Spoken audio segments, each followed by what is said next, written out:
qanday kiyim beradi?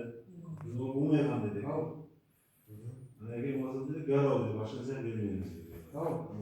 Siz qanday maqsadi nima qilamiz? Bankami? Yo, bizga hozir tanlash kerakligini kiyib eshitdi. Hayır, bana mı?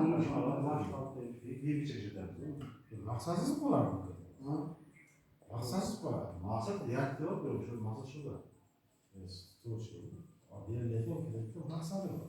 Çarpılsa 312 qaror degani prezidentimizning qaroridan chiqqan uni to'g'risini aytsam bandlik vazirligidan kelgan tekshiradi.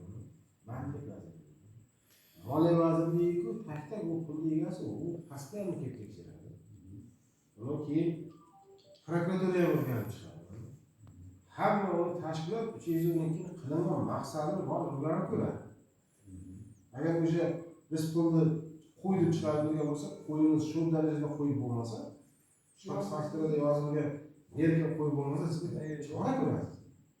Tushundim, bu bizda kiyim ichib deganlar-da, kiyim ichib maqsad shu. Sizga kiyim ichib bor.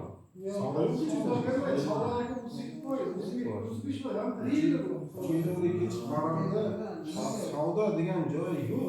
Chorvami? Chorvachilik bor, issiqxona bor, baliqchilik bor, parrandachilik yilgacha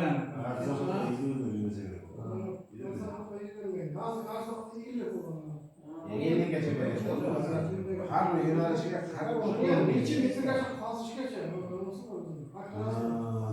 xo'jalik.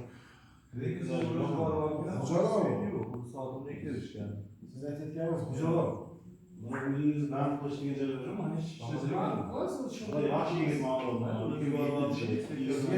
O'zingizni band qiling.